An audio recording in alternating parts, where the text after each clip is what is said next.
Getting out of your own way, realizing things don't have to be perfect, and finding 250 subscribers is exactly what Amy did. Come listen to her story. She got super specific with her Power Serger subscription box, and amazing things are happening. Welcome to the Launch Your Box podcast with weekly tips, tricks, and strategies to start, launch, and grow your subscription box. Now, here's your host, Sarah Williams. Hey, everybody. I'm so glad you're joining me today because I have Amy Baughman here with Sew and Quilt. She has the Power Serger subscription box. She is in month 2 of her subscription box with 250 boxes already. She calls it launching ugly. And so we're going to break that down for you today and also tackle some of the challenges that she has faced through this journey. So Amy, welcome to the podcast. I'm so glad that you're here. Why don't we start with just your journey, your business journey and how this has unfolded, because you've been in business for a long time. So I'd love for them to hear. So welcome to the podcast. Let's just get started. Thank you, Sarah. Well, it has been kind of a weird journey. It's a 30-year journey. And I started when I was 26. I had no clue. And my whole life has been, I've had no clue, but I've worked it out. So that's kind of my mantra. But it started when my husband lost his job. I went to work for another fabric retailer, chain store that sold sewing machines. I found out I was really good at it, but they restricted me so much. I couldn't change the color of the thread. I couldn't have people touch the machines. I couldn't teach a class. I'm like, this is stupid. So when my husband got another job, actually started another business, I'm like, I'm out of here. So in the meantime, our house burnt down, which is a different sad story, but I had an empty living room. So there it was. I filled it up with inventory and classroom space, and the customers who knew me followed me, and realizing this is 20, 30 years ago, there was no Facebook. There was no Instagram. You had a telephone that hung on the wall in your kitchen. That was the marketing. That was it. So how did that transition? So that's where we started. And then What happened along your journey? Tell me how the business unfolded. So I went and found a little dinky retail space in the middle of no man's land that I felt like I could afford. I signed my first lease and I cried because how was I ever going to pay $400 a month rent? It's a scary feeling, isn't it? Like you instantly have this responsibility of, it's no longer, I'm doing it in my home. I was there too. And if I don't make any money, it's not a big deal, but now I have bills to pay. Right. And there's this huge responsibility and weight as a business owner when you start taking on bills like that. Right. My son was just in kindergarten, so I had to work around the mommy stuff as well. And I went to a county fair. It rained. You have to understand where I live is very country. 6 inches of water, my pants rolled up, sewing machines plugged into electricity, thinking heck, it could have been my last day with business. But people come on, that lady goes, oh my gosh, I can't wait to tell the sewing guild. Oh my gosh, I can't take, and boom, it just took off. There was nothing around us. So I was in the right space, the right time. And it grew, and 30 years later, I'm 12,000 square feet and kind of some offshoots of that business. The retail store is my core. And then I have a couple other things, and now I have a box. And so it just was organically over 30 years with tons of ups and downs. Mm-hmm. The failure, it makes you better. It makes you learn, right? Yeah. Let's talk about your subscription box. So your box is called the Power Serger Subscription Box. I know what a serger is, but I bet there's a lot of people in our audience listening right now that has no idea what a serger is. So let's talk a little bit about your subscription box. And it's very specific. Like, this is one specific machine in all the sewing machines that you could pick. And let's talk a little bit about that box and why you niche down so far into that machine. Right. So a serger or overlocker, depending on what part of the world you live in, if you take your t-shirt inside out, that's what the seams are. They're seamed and overcast at the same time. The serger is like the microwave to your oven. It's a companion to your sewing machine. You can't have just a serger, you have to have both. But what it is everybody's so intimidated because it uses 4 threads instead of 2, or 5 threads instead of 2. And so the threading is daunting. The thought about tensions are scary. It looks like it's too mechanical, like it's overly complicated to use. And we sell a lot of them. And people like the idea, but then they never master it or do anything but just do a straight seam, and that, that's it. So when I did a little bit of research, there's tons of quilty boxes out there or fabric boxes out there. Even on the embroidery side, there's some powerful embroidery people out there that have a great online business that are now sending kits. And I thought, well, let's go where nobody else is gone. So I just took a left turn, as I've done my whole life. Everybody goes right, I go left, and it took off. And now the wait list, I think there's another 40 or 50 on the wait list as of this morning. So let's just deep dive into what you just said here. So you have this machine that you've been selling a lot of. So you had this proof of concept that I have this machine, I'm selling a lot of these machines. Let me, one, help my people be able to use this machine, because we need to consume the items that we're selling. We need them to consume them so that they'll come back for more. They're going to come back for more stuff from you. They want to feel good about that high-end purchase that they made from you, right? And so you want to help them do that.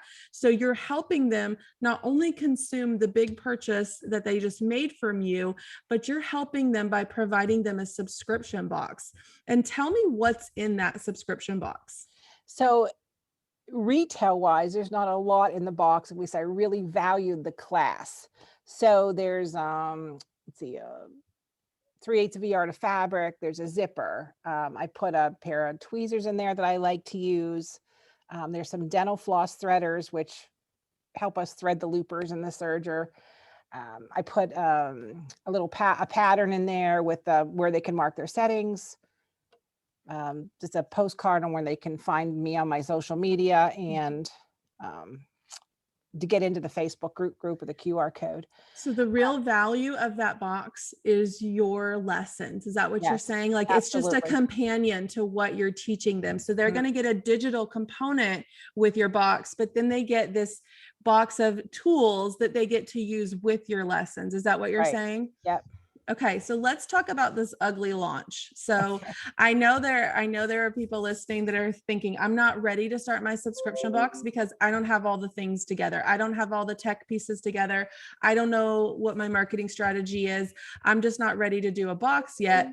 But sometimes we just do things messy, and they turn out really well. You've built your audience. You have the people there. You've spent years nurturing them and helping them, and they know, like, and trust you. So now it's just a matter of putting it in front of them and letting them buy it. But you said it was ugly. You said my box and marketing are really ugly.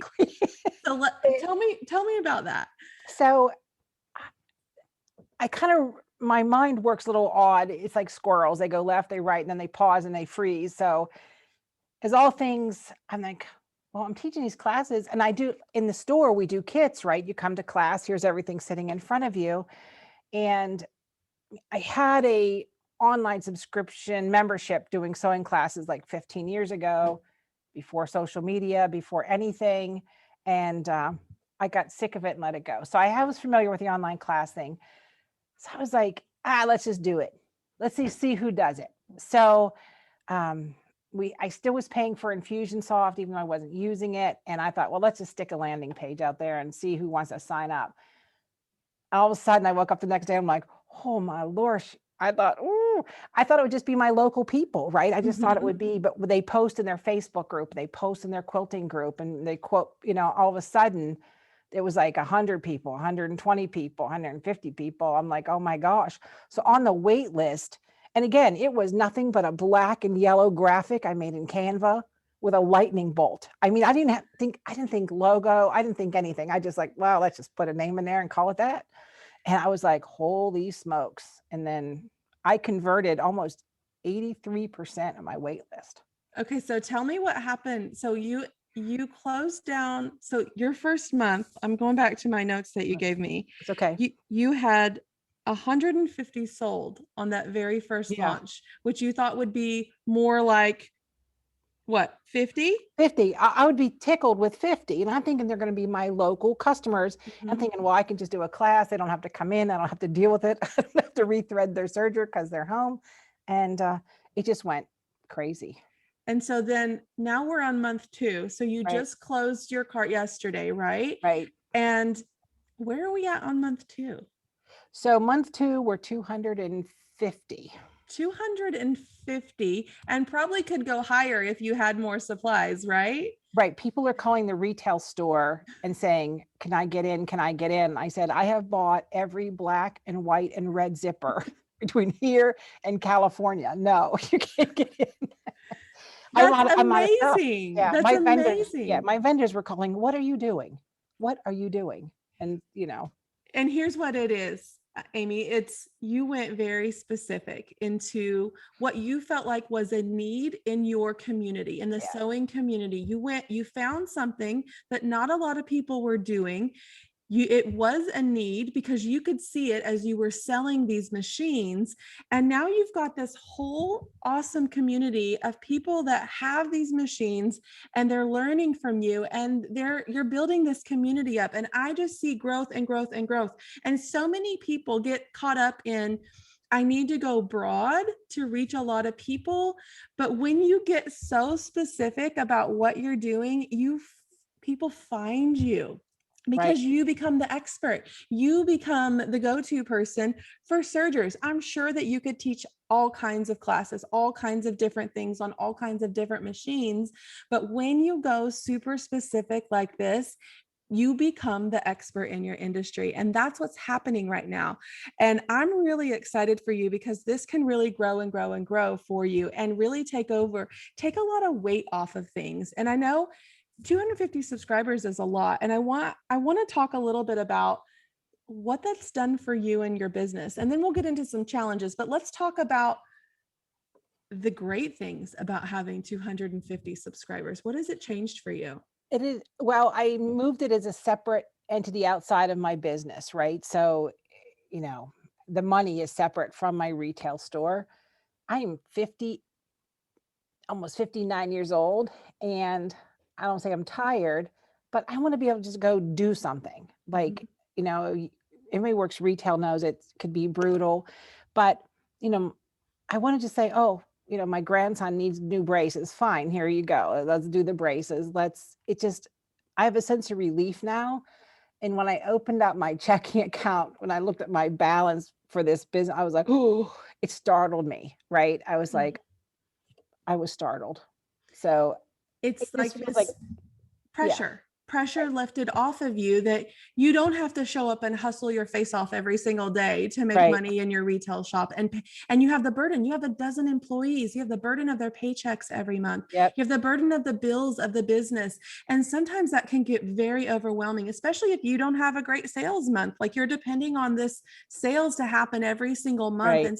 And sometimes it just doesn't happen. But knowing that you have 250 subscribers, that their payments are going to hit your bank account every single month. Yes, and that it's a game changer, and it has the ability to keep growing for you, so that if you decide you want to change things, when you're ready to stop doing the retail business, if you want to do something else, you know that you have this stream of income coming in that allows you to pick and choose what you want to do for your future and for your business. And that's super duper powerful. It's very powerful, because if I know if the retail store is weird, I'm worried about coming up inflation, and I'm worried because I barely survived 2008 by the skin of my teeth. So I'm worried about that. But now I have this money that I don't need to go spend it, but I know I have a buffer for my store. I have a buffer for me if I don't need to take a paycheck. And so it's just, I woke up this morning with like, holy cow, it was nice. It's amazing. And I hope that you celebrate it, because it's a big deal. When we're in the product-based business industry, we have a lot of costs involved with that. And people in the digital industry don't really understand that the way that we do. But there's a lot of costs involved in product and shipping and overhead. And Absolutely. so having this reoccurring revenue in our business can really just level things out for us and make us, just that much better. We don't have the worries every single month. And that allows us to be creative and create the next thing and curate the boxes.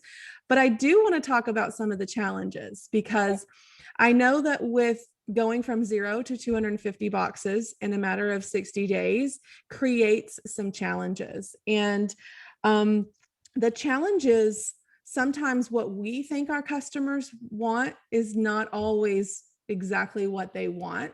Right. What challenge did you face there? Well, with my retail, I do a lot of Facebook Live. So I thought, well, I just get a private group. I'll just do everything in Facebook.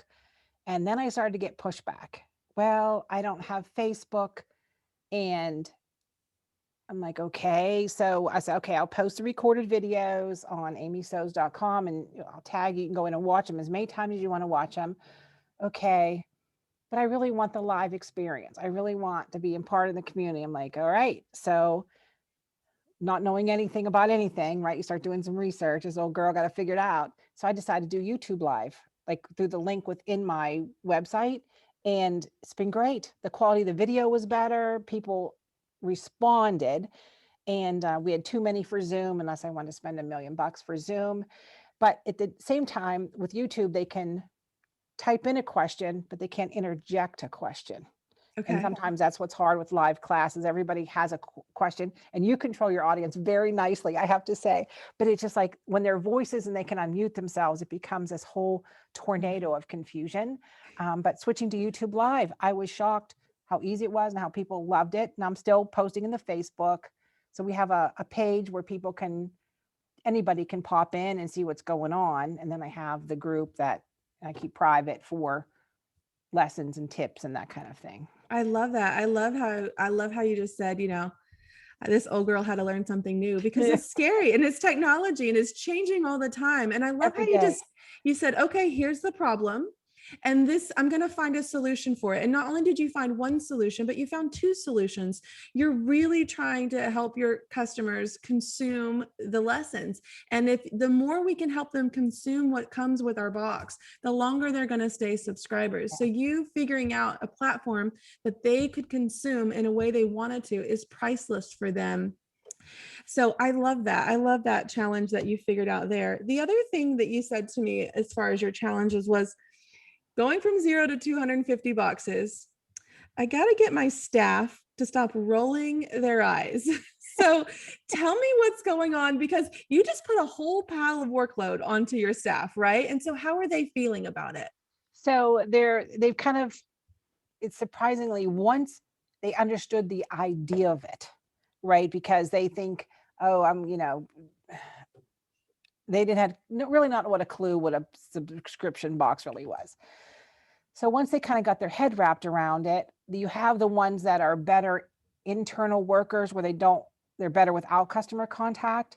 And a hand went up and said, I would really like to do this. And so once the dust settled and I explained how it was, and then everybody saw her folding 250 boxes, everybody just pitched in between customers. So it was pretty good. I think that's the strategy that I would give you is when you create this awesome thing and then you have your employees that actually have to do the work for it, it's how do we get their buy-in on this? And so for me, there's a couple things that I do.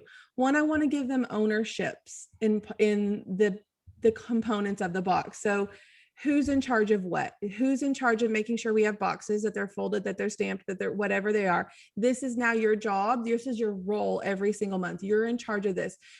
For me, we personalize. So who's in charge of the personalization, keeping up with the cancellations and the new members. And so everybody has a role. So that gives them ownership. And when people have ownership, they're more likely to step up to the plate for you. So I would challenge you to give them little pieces of ownership to the box. The other thing that I really like to do with my employees is I like to include them when we're curating the boxes. Now, I have the big picture all in my head all the time, but when it comes down to designs or colors or themes, I like to get their input. So we'll have a quick meeting and I'll lay out what I'm thinking and I'll let them tell me what they think. Because when they feel like they're a part of it, they take more ownership to it as well. So I would challenge you to have them help you with some of the curation of it and then give them some ownership in some of the parts. Because also the other thing is, once they can see what this does for your business, and once they see how it's going to up level your business and it's going to make it stable and steady, and they don't have to worry about their jobs or hours or anything like that, they're going to be on board 100% with this. Yeah, thank you. I think now that the dust is settled, there's kind of a process in place. We're just doing every other month.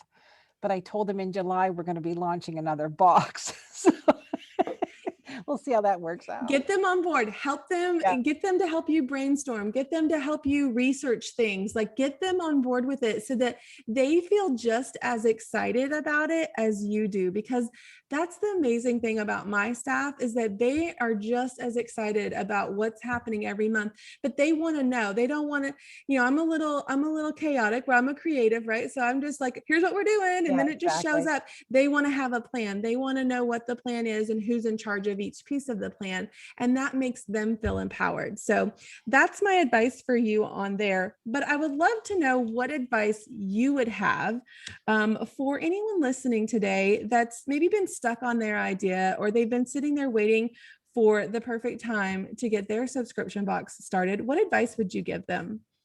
First, there's no perfect time. And I've never been a person that made sure all my ducks were in a row before I did anything, because there's nothing like pressure to figure something out.